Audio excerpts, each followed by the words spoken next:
Hello दोस्तों, स्वागत है आपका मेरे YouTube चैनल पे। आज हम बात करेंगे शिक्षण के विभिन्न स्तर के बारे में। शिक्षण के 3 स्तर होते हैं। आइए देखते हैं कौन कौन से स्तर होते हैं। सबसे पहला स्तर है स्मृति स्तर, जिसको इंग्लिश में मेमोरी लेवल कहते हैं।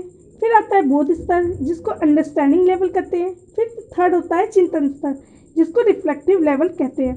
आज अपने वीडियो में इन्हीं तीनों के बारे में बात करेंगे कि इनके प्रतिमान किसने दिए हैं और इसकी परिभाषा विशेषताएं क्या हैं। चलिए स्टार्ट करते हैं। स्मृति स्तर की मैंने 2 परिभाषा ली है, जिसका नाम है वुडवर्थ और मैकडूगल। वुडवर्थ के और मैकडूगल की परिभाषा ज़्यादातर बहुत इंपॉर्टेंट रहती है। किसी भी शिक्षण से संबंधित कोई भी अगर टॉपिक रहता है तो उसमें से ये परिभाषाएं जरूरी रहती हैं कि वुडवर्थ और मैकडूगल की याद किया जाए। पहले सीखी हुई बात को याद रखना ही स्मृति है, ऐसा वुडवर्थ ने कहा है। जबकि मैकडूगल ने कहा है स्मृति से तात्पर्य अतीत की घटनाओं की कल्पना करना और इस तत्व को पहचान लेना कि अतीत के अनुभव है। फिर नेक्स्ट है स्मृति स्तर के 5 तत्व होते हैं। पांचों तत्वों के सीक्वेंस भी पूछ लेता है और ये पूछ लेता है कि पांचों तत्वों में कौन कौन से तत्व आते हैं। सबसे पहला है अधिगम। किसी भी चीज़ का अधिगम करना, मतलब स्मृति स्तर जो कि मेमोरी से संबंधित है, मस्तिष्क से संबंधित है। उसमें क्या है, चीज़ आती है लर्न करना। जब आप कोई एग्जाम के लिए सबसे पहले क्या करते हैं, लर्न करते हैं। कोई क्वेश्चन है, आंसर है, सब चीज़ें बैठ के लर्न करते हैं।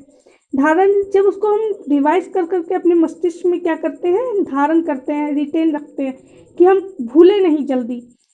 तीसरा लेवल है पुनर्स्मरण। जब हम एग्जाम में जाते हैं तो वो क्वेश्चन को क्या करते हैं, याद करते हैं कि हमें याद आ जाए ताकि हम आंसर को लिख सके, तो रिकॉल करना। पुनः पहचान लेना, ये पहचान लेना कि ये वही क्वेश्चन है, मतलब कि ये वही आंसर है जिसको हम याद किए थे। पूरा चीज़ को पहचान लेना कि क्वेश्चन का आंसर यही है, इसको कहते हैं पुनः पहचान, रिकॉग्निशन। फिर पुनरुत्पादन, जब हम उसको पूरा फिर से याद कर लिए, फिर से उसको रिवाइज कर लिए, तो उसको कहते हैं मस्तिष्क में वो चीज़ रिवाइंड हो जाना, तो उसको कहते हैं पुनरुत्पादन। और जो चीज़ें पुनरुत्पादित हो जाती हैं वो चीज़ जल्दी नहीं भूलती है मस्तिष्क, तो इस हिसाब से पुनरुत्पादन हो जाता है कोई चीज़ का, तो वो मस्तिष्क में हमेशा याद रहती है। फिर आते हैं स्मृति स्तर की कौन कौन सी विशेषताएं हैं। शिक्षण विचारहीन होता है। इसमें सिर्फ मेमोरी में याद करना, उसको रटना, मेमोरी में स्टोर रखना, सिर्फ इतना तक ही ध्यान दिया जाता है, जबकि ये नहीं ध्यान देता कि जो चीज़ मस्तिष्क में गई है वो समझ के गई है कि नहीं गई है।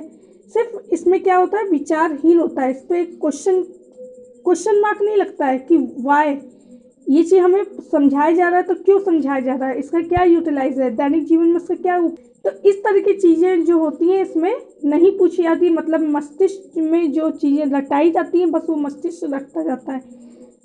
इसमें विचारहीन, मतलब इसमें विचार का कोई जगह नहीं होता, ये विचारहीन होता है शिक्षण।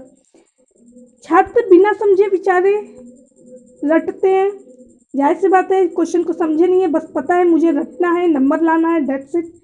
शिक्षक का स्थान प्रमुख होता है, छात्र का गौण होता है। शिक्षक का स्थान प्रमुख होता है क्योंकि शिक्षक अपने आप को सर्वा सोचता है कि हमें चीज़ों को जल्दी जल्दी लर्न कराना ताकि मेरे सब्जेक्ट में बच्चे अच्छे मार्क्स लेके आए, और चीज़ें बच्चों को बस पढ़ानी है, मतलब उनको अपना कोर्स कंप्लीट करना रहता है जैसे भी। तो इसमें शिक्षक का स्थान प्रमुख होता है। छात्र इसमें कोई रिप्लाई नहीं देते हैं, नथिंग उनका रोल रहता है कुछ।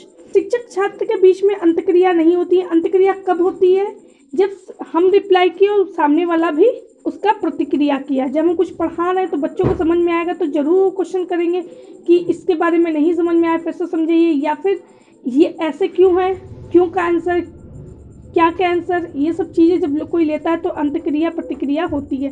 तो इस तरह से शिक्षक छात्र के बीच में इसमें अंतक्रिया नहीं होती। ऐसा क्वेश्चन पूछा जाता है कि किस शिक्षण स्तर में शिक्षक छात्र के बीच में अंतक्रिया नहीं होती है, तो स्मृति स्तर शिक्षण में।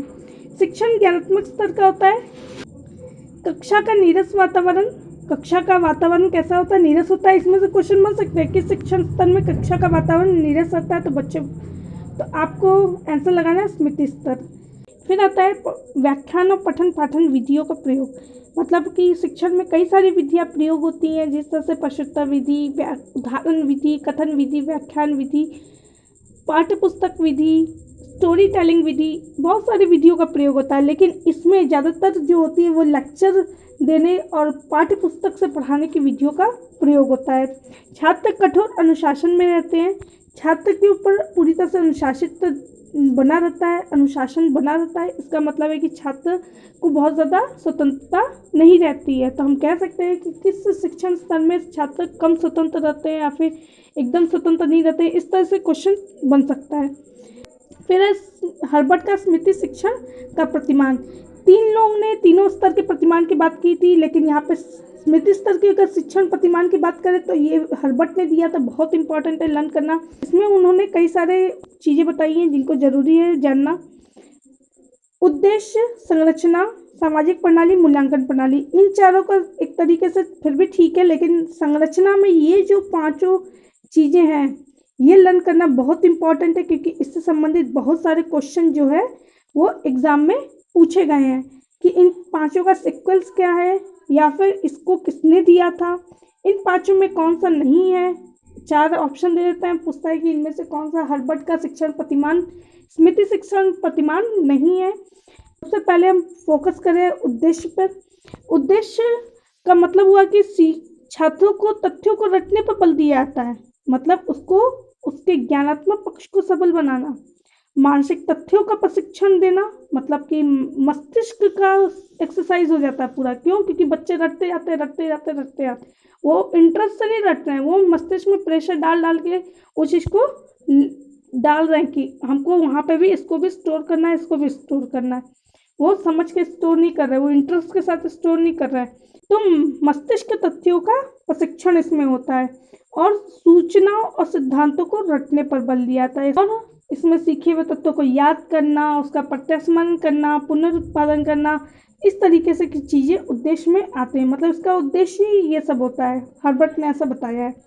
संरचना, इसमें 5 तरीके के स्टेप होते हैं, पढ़ाने के शिक्षण के 5 स्टेप होते हैं। सबसे पहला है तैयारी, फिर प्रस्तुतिकरण, स्पष्टीकरण, सामान्यीकरण, प्रयोग।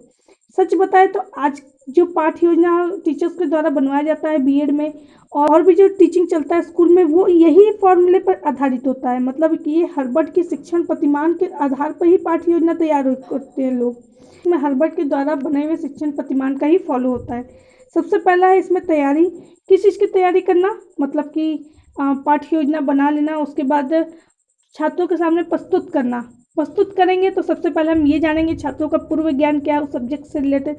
तो तैयारी इस चीज़ का करना। प्रस्तावना यहाँ पे है, प्रस्तावना प्रश्न जो पूछते हैं कि क्लासरूम में जाने से पहले कि बच्चे से 4-5 क्वेश्चन पूछ ले ताकि उनका पूर्व ज्ञान जान ले हम, फिर उसको नए ज्ञान से जोड़ते हुए आगे लेके जाना। तो इस तरह के प्रश्न पूछना, उद्देश्य कथन तक की चीज़ें इसमें आ जाती है। आप लोगों को पाठ्य योजना का पता होगा, उद्देश्य कथन भी बनता है। प्रस्तावना के बाद एक शॉर्ट इन्फॉर्मेशन होती है कि हमें क्या पढ़ना है आज, सिंपली। तो प्रस्तावना में 2 चीज़ें आती हैं, प्रस्तावित प्रश्न जो प्रस्तावना प्रश्न बनती है और उद्देश्य कथन की प्रस्तुतिकरण। फिर नेक्स्ट है पाठ का, मतलब कि हम बच्चों के सामने एक्सप्लेन करते हैं व्याख्यान विधि द्वारा, कथन विधि द्वारा बच्चों को विधियों प्रविधियों का, मतलब कि उदाहरण देकर, प्रश्न पूछ करके बीच बीच में और सहायक सामग्रियों का प्रयोग करके हम क्या करते हैं, पाठ को बच्चों के सामने प्रस्तुत करते हैं। फिर आता है स्पष्टीकरण। जब हम प्रस्तुत करते हैं तो अब क्या करेंगे, कोई भी सिद्धांत है या फिर क्या नाम है, कोई चीज़ें हैं जो कि समस्या से संबंधित है, तो उसको क्या कर रहे हैं, स्पष्ट कर रहे हैं, अच्छी तरीके से चीज़ों को स्पष्ट करेंगे और एक दूसरे से तुलना करेंगे। मतलब दूसरे टॉपिक जो पहले पढ़े हुए हो या फिर एक सामने वाले टॉपिक की, जिस तरह से हम अभी पढ़ रहे हैं स्मृति स्तर, फिर आता है बोध स्तर, चिंतन स्तर, तो अभी पढ़ने के बाद लास्ट में उसकी तुलना करना।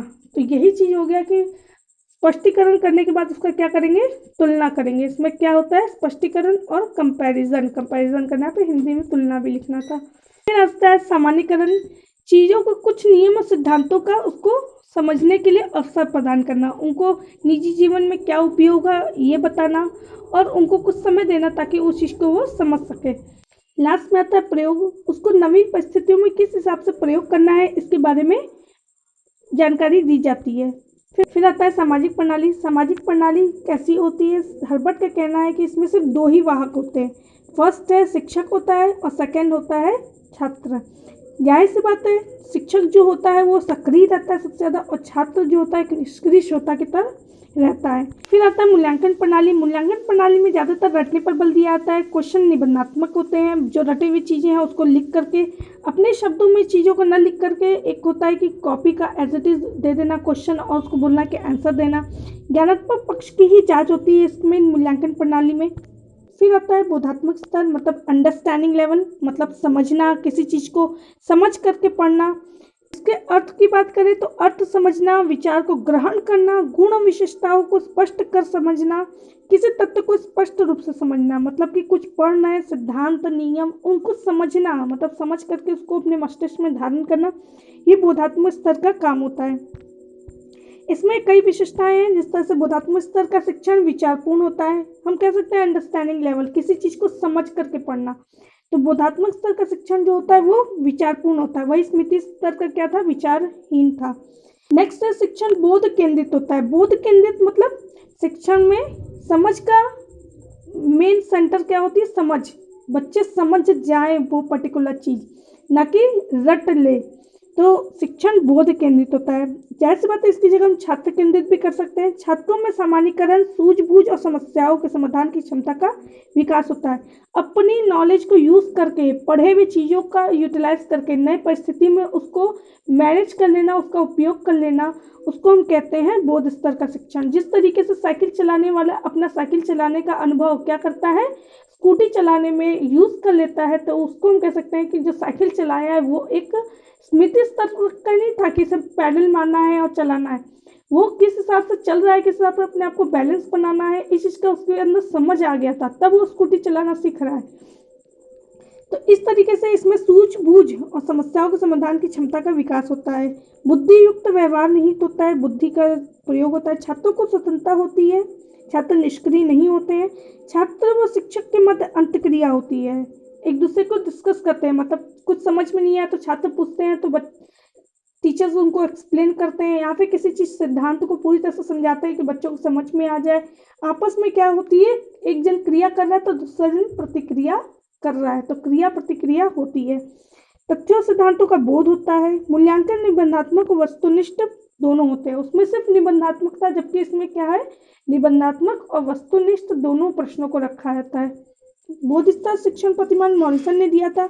ये बहुत इंपॉर्टेंट है कि बोध स्तर का शिक्षण प्रतिमान किसके द्वारा दिया गया, ये लर्न करना। जिस तरह से स्मृति स्तर का शिक्षण प्रतिमान किसने दिया था, ये लर्न करना हर्बर्ट ने। इसमें उन्होंने वही उद्देश्य संरचना और सामाजिक प्रणाली, मूल्यांकन प्रणाली, इसका बारे में बताई गई कि इसमें कैसा होता है, माहौल क्या है, उद्देश्य क्या रखे जाते हैं। लेकिन ये जो 5 है संरचना, ये 5 में से क्वेश्चन बहुत पूछे जाते हैं, पूछे भी गए हैं, ये लर्न करना बहुत ज़रूरी है। जिस तरीके से हर्बर्ट का था, प्रस्तावना तैयारी, फिर उसके बाद नेक्स्ट स्टेप प्रस्तुतिकरण, स्पष्टीकरण, सामान्यीकरण, प्रयोग, उसी तरीके से सभी 5 स्टेप याद करना बहुत ज़रूरी है। इसके उद्देश्य क्या होते हैं, छात्रों को रटने पर नहीं, जब बल्कि उस टॉपिक पे पूरी तरीके से अधिकार पा लेना, स्वामित्व पा लेना पर बल दिया था। इसके लिए मॉरिसन ने सुझाव दिए। क्या सुझाव दिए कि अगर एक चैप्टर है तो एक चैप्टर को मुझे क्या करना चाहिए, पार्ट पार्ट में बांट के बच्चों को पढ़ाना चाहिए। ये मॉरिसन ने सजेशन दिया अपने उद्देश्य की पूर्ति करने के लिए। संरचना, इसमें संरचना में 5 है, अन्वेषण, प्रस्तुतिकरण, आत्मसातीकरण, व्यवस्था, वर्णन। सबसे पहले अन्वेषण की बात करें, अगर अन्वेषण मतलब एक्सप्लोरेशन, मतलब कि पूर्व ज्ञान का कितना है ये पता लगाना, चूँकि उसने हर्बर्ट ने भी किया था कि पूर्व ज्ञान के लिए प्रस्तावना प्रश्न रखना, पता लगाकर फिर उसको नए ज्ञान से जोड़ते हुए आगे चीज़ें करना। तो उसी तरह से इन्होंने नाम दिया अन्वेषण, पूर्व ज्ञान का पता लगाना, फिर उसका विश्लेषण करके उसको तर्कपूर्ण और मनोवैज्ञानिक ढंग से व्यवस्थित करना, ताकि किस हिसाब से बच्चों को चीज़ें लर्न हो जाए, किस हिसाब से बच्चे चीज़ें समझ जाए, उसको पाठ्य वस्तु को प्रस्तुत करने की इकाइयों का प्रयोग किया जाए, मतलब किस हिसाब से हमें क्रमबद्ध उसको व्यवस्थित तरीके से प्रस्तुत करना है, इसके बारे में अन्वेषण बताता है। फिर आता है प्रस्तुतिकरण, छोटी छोटी इकाइयों में बांटकर सामने बच्चों के प्रस्तुत करना, मतलब कि अगर कोई चीज़ हार्ड टॉपिक है तो एक साथ बच्चों को बता दी जाएगी तो बच्चे नहीं समझ पाएंगे। लेकिन अगर उनको टॉपिक जो है वो सरल से लेकर कठिन की तरफ पढ़ा जाए, सरल से लेकर कठिन की तरफ बढ़ा जाए और छोटी छोटी भागों में बांट बांट के बढ़ा जाए, तो बच्चे वो चीज़ को धीरे धीरे समझ सकते हैं। तो मॉरिसन ने यही कहा है कि प्रस्तुतिकरण हो, लेकिन किस हिसाब से हो, छोटी छोटी इकाइयों में बांट कर किया जाए, ताकि उनकी कठिनाइयों का, जो भी छोटी छोटी कठिनाइयाँ आती जा रही हैं, वो उनको दूर करते हुए आगे बढ़ते जाएं। फिर नेक्स्ट है आत्मसातीकरण। आत्मसातीकरण एसिमिलेशन, इसका मतलब ये हुआ कि उद्देश्य पाठ्य वस्तु की गहनता पर बल देना है। हमारा उद्देश्य पाठ्य वस्तु को सिर्फ जितना हमारे चैप्टर में दिया हुआ है वो पढ़ा करके फिनिश कर देना नहीं है, तो उसकी गहनता पर जब तक बल नहीं देंगे तब तक वो सिर्फ स्मृति स्तर का ही शिक्षण कहलाएगा। इस हिसाब से इन्होंने कहा है कि आत्मसात करने के लिए और क्या कर सकते हैं, प्रयोगशाला का प्रयोग कर सकते हैं। हम बच्चों को चीज़ें करके दिखा सकते हैं। प्लांट अगर लगाना सीखना है, बच्चों को सिखा रहे हैं कि किस हिसाब से प्लांट लगता है, किस हिसाब से प्रोडक्शन होता है, फिर उसका भी रिप्रोडक्शन किस हिसाब से होता है, तो बच्चों को ये मुझे करके दिखाना होगा क्लास में, या बच्चों से कहना पड़ेगा इस हिसाब से आप करके लाइए एक्टिविटी, या फिर आप और भी चीज़ें। नेक्स्ट है कि कोई चीज़ टॉपिक पढ़ा रहे हैं तो उसके लिए पुस्तकालय का प्रयोग कर सकते हैं। लाइब्रेरी में भेजिए और रिसर्च करें बच्चे और बुक पढ़ के उसके संबंधित। तो आत्मसातीकरण के लिए उन्होंने प्रयोगशाला और पुस्तकालय, लाइब्रेरी तक के सजेशन दिए हैं कि बच्चे सब करके उस चीज़ को अंडरस्टैंड कर सकते हैं। फिर उसके बाद व्यवस्था है। व्यवस्था मतलब किसी भी चीज़ को पढ़ा दिया गया है, किसी चीज़ को बता दिया गया, तो बच्चों को ये बताना कि वो उस चीज़ को अपनी भाषा में लिखे। ये व्यवस्था करनी चाहिए कि वो अपनी लैंग्वेज में उस चीज़ को लिखे। इससे समझ में आता है कि कितने बच्चे इस चीज़ को समझे और कितने बच्चे नहीं समझे हैं, अगर वो अपनी भाषा में उस चीज़ को व्यक्त करेंगे तो इससे उनके सृजनात्मकता का भी विकास होता है। फिर नेक्स्ट आता है वर्णन। लास्ट में शिक्षक के सामने छात्र जो होता है वो पढ़ी हुई चीज़ों को प्रस्तुत करता है, ये लास्ट में वर्णन का आता है। फिर सामाजिक प्रणाली, इसकी सामाजिक प्रणाली कैसी होती है, सामाजिक वातावरण कैसा होता है, बात करें तो इसमें शिक्षक केंद्रित नहीं होकर के छात्र केंद्रित होता है। दोनों क्रियाशील रहते हैं, शिक्षक और छात्र दोनों क्रियाशील रहते हैं और दोनों के बीच में अंतक्रिया होती है। फिर लास्ट है मूल्यांकन प्रणाली। इसमें लिखित परीक्षा और मौखिक परीक्षा दोनों पर ध्यान दिया जाता है। दोनों तरीके की परीक्षा ली जाती है, मौखिक परीक्षा, ओरल भी टेस्ट, ताकि बच्चे अपना बोल सके, अपने विचारों को सामने व्यक्त कर सके, और लिखित परीक्षा, ये इसका भी प्रावधान होता है। चिंतन स्तर लास्ट में। चिंतन स्तर क्या होता है, ये समस्या केंद्रित होता है। छात्र कल्पना और सृजनात्मक ढंग से चिंतन करते हैं और समस्या को हल करने में कारगर साबित होता है। ये इसमें 3 तरीके के तत्व होते हैं, मतलब समस्या को हल करना है तो इसमें कौन से 3 तत्व शामिल होते हैं, इसके बारे में जानना ज़रूरी है। चिंतन, तर्क, अंतर्दृष्टि। चिंतन मतलब एक शॉर्ट में यहाँ पे लिखे, समस्या के बारे में सोचना। किसी भी समस्या अगर हमारे सामने प्रस्तुत हुई है, कोई प्रोजेक्ट दिया गया हमको कंप्लीट करने, तो उसके बारे में सोचना, चिंतन करना, उसके गहराई के बारे में सोचना। फिर उसके बाद विकल्पों पर विचार, मतलब हमारे सामने हमारे पूर्व अनुभव से संबंधित बहुत सारे विचार हमारे मस्तिष्क में आएंगे, तो उन पर विचार करना, जो अनुभव है उनके बारे में विचार करना। अचानक सूझबूझ द्वारा समाधान, उन अनुभवों में से जो बेस्ट है उसका प्रयोग करना। इसकी विशेषता है, चिंतन जो होता है विचार युक्त होता है, ये सेम बोधात्मक स्तर की तरह ही है, जबकि स्मृति स्तर विचारहीन होता है।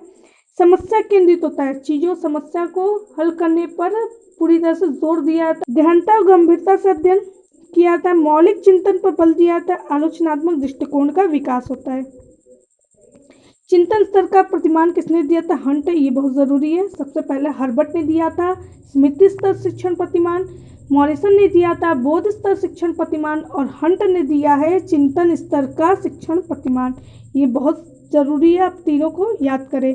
इसमें उन्होंने कौन कौन से उद्देश्य रखे, सबसे पहला उद्देश्य है समस्या समाधान करना, जिसके बारे में सब स्टार्टिंग में कहा गया है, समाधान की क्षमता का विकास करना, मतलब समस्या के समाधान करने की क्षमता का विकास करना, ये भी कह सकते हैं।